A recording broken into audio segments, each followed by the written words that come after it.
एवं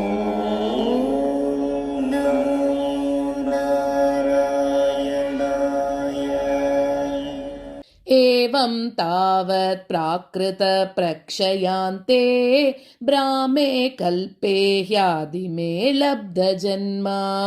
ब्रह्मा भूयस्त्वत्त एवाप्यवेदान् सृष्टिं चक्रे पूर्वकल्पोपमानाम् सोऽयं चतुर्युगसहस्रमितान्यहानि तावन्मिताश्चरजनीर्बहुशो निनाय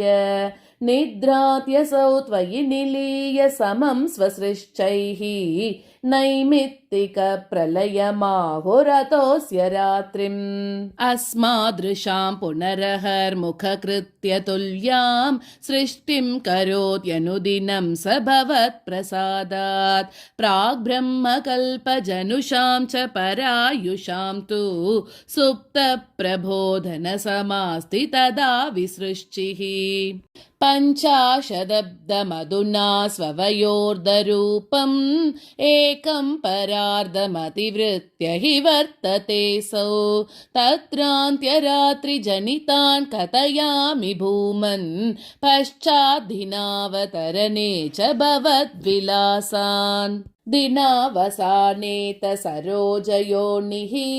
सुषुप्तिकामस्त्वयि सन्निलीये जगन्ति च त्वज्जठरं समीयुः तदेदमेकार्णवमास विश्वम् तवैव वेशे पणिराजशेषे जलैकशेषे भुवने स्मशेषे आनन्दसान्द्रानुभवस्वरूपः स्वयोगनिद्रा परिमुद्रितात्मा कालाख्यशक्तिं प्रलयावसाने प्रबोधयेत्यादिशता किलादौ त्वया प्रसुप्तं परिसुप्तशक्ति व्रजेन तत्राखिल जीवधाम्नाम् चतुर्युगाणां च सहस्रमेवं त्वयि प्रसुप्ते पुनरद्वितीये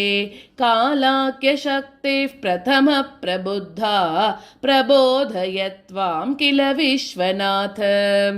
विबुध्य च त्वं जलगर्भशायिन् विलोक्य लोकानखिलान् प्रलीनान् तेष्वेव सूक्ष्मात्मतया निजान्तः स्थितेषु विश्वेषु ददात दृष्टिम् तदस्त्वदीयादयिनाभिरन्ध्रात् उदञ्जितं किञ्चन दिव्यपद्मं निलीननिःशेषपदार्थमाला संक्षेपरूपं मुकुलायमानम् तदेतदम्बोरुहकुड्मलं ते कलेबरात्तोयपते प्ररूढं बहिर्निरीतं परितस्फुरद्भिः स्वधामभिर्ध्वान्तमलं न्यकृन्तत् सम्पुल्लपत्रे नितरां विचित्रे तस्मिन् भवद्वीर्यधृते सरोजे सपद्मजन्मा विधिराविरासीत् स्वयं प्रबुद्धा किल वेदराशिः अस्मिन् परात्मन्ननुपाद्मकल्पे त्वमित्तमुत्तापितपद्मयोनिः अनन्तभूमाममरोगराशिं निरुन्दिवातालय वास विष्णो नारायण अखिलगुरो भगवन्नमस्ते सर्वत्र गोविन्दनाम संकीर्तनं गोविन्द गोविन्द।